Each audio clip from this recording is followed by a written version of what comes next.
जय समर्थ सद्गुरू गजानन महाराज. भाग 6वा.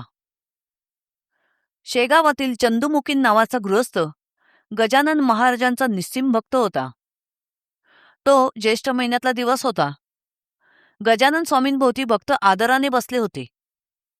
कोणी स्वामींना पंख्याने वारा घालत होते, कोणी खडीसाखर वाटत होते, तर कोणी गजानन स्वामींच्या अंगाला थंडगार चंदन लावत होते.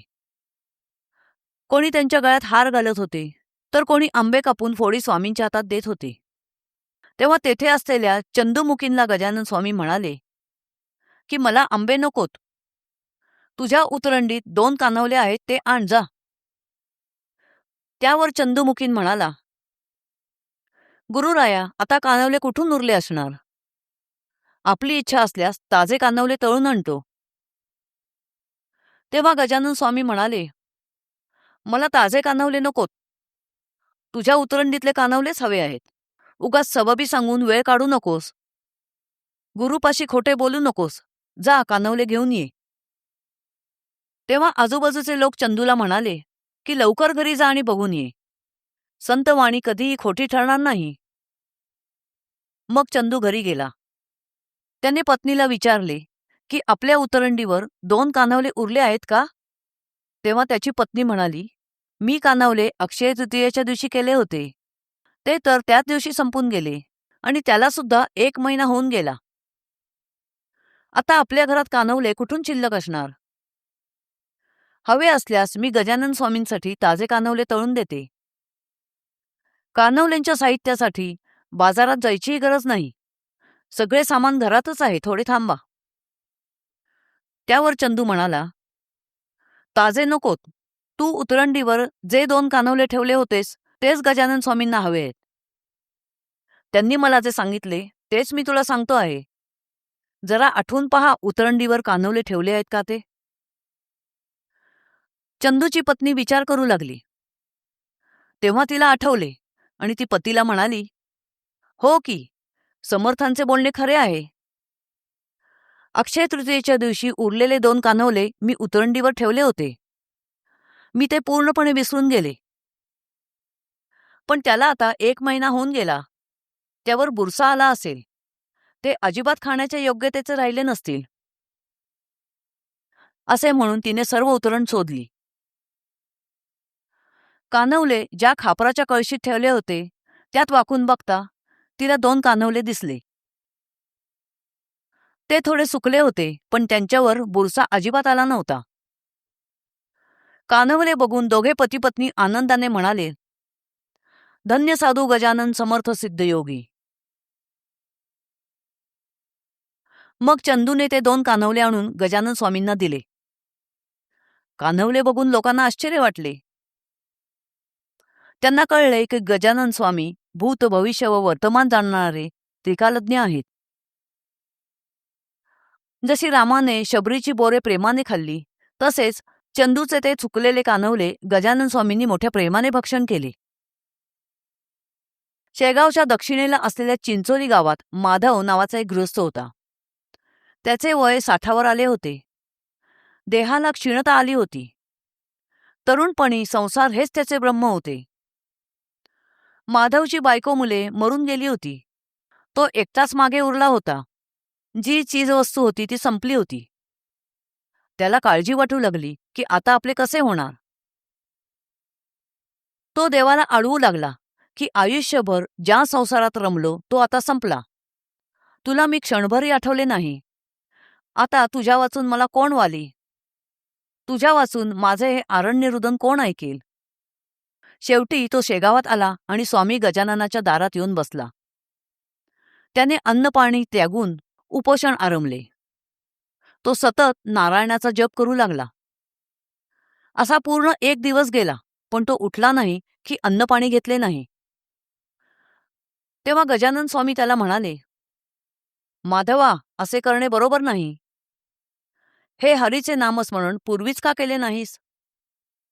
प्राण गेल्यावर वैद्य बोलून काय उपयोग?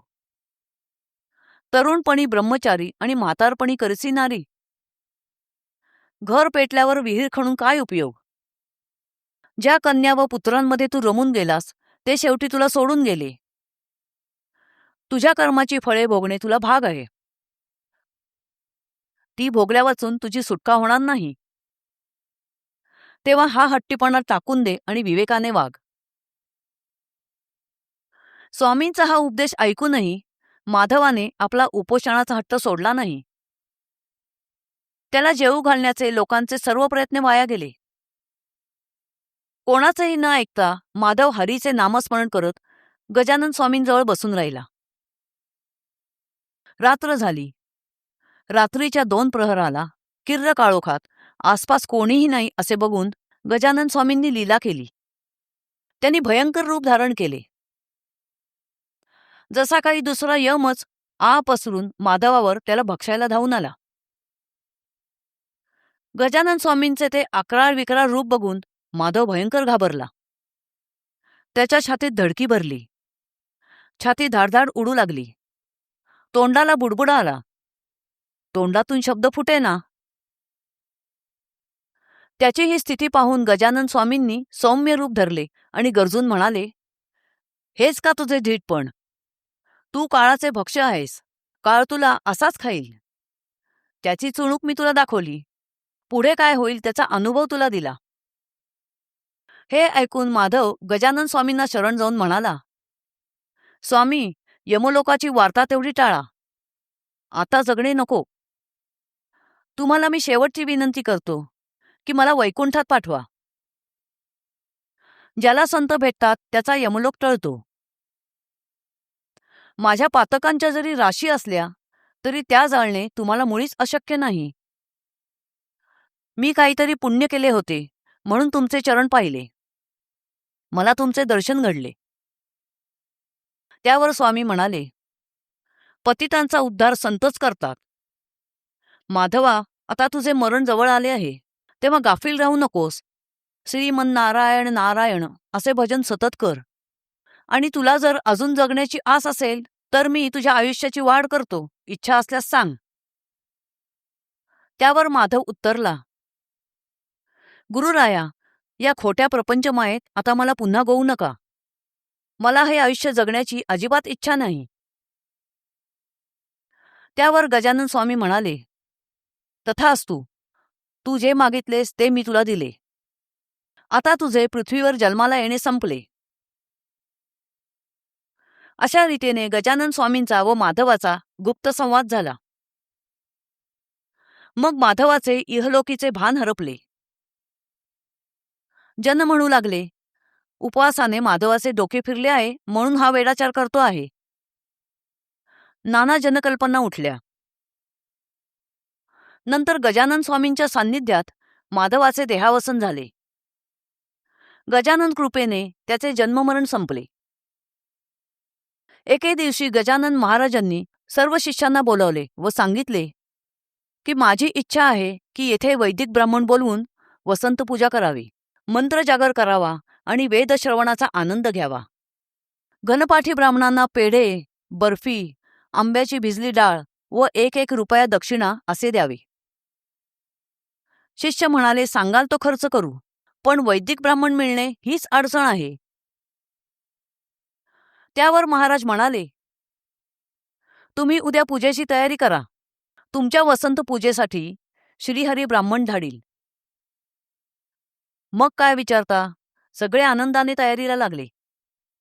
हा म्हणता तयारी झाली. 100 रुपये जमा झाले. सर्व सामान आणले. चंदनाचे उटणे केले. त्यात केशर व कापूर कालवले. आश्चर्य म्हणजे दुपारी 2च्या प्रहराला काही ब्राह्मण शेगावी आले. ते ब्राह्मण पदक्रमजटा जाणत होते. वसंत पूजा थाटात झाली. आलेले ब्राह्मण आनंदाने व समाधानाने दक्षिणा घेऊन दुसऱ्या गावी निघून गेले. संतांचा प्रभाव असा असतो की त्यांच्या मनातली इच्छा रमानाथ तात्काळ पुरवतो. त्यानंतर बंकटलालने दरवर्षी हे व्रत शेगावात चालू ठेवले. पुढे त्याच्या वंशजांनीही हे व्रत चालू ठेवले. जय समर्थ सद्गुरू गजानन महाराज.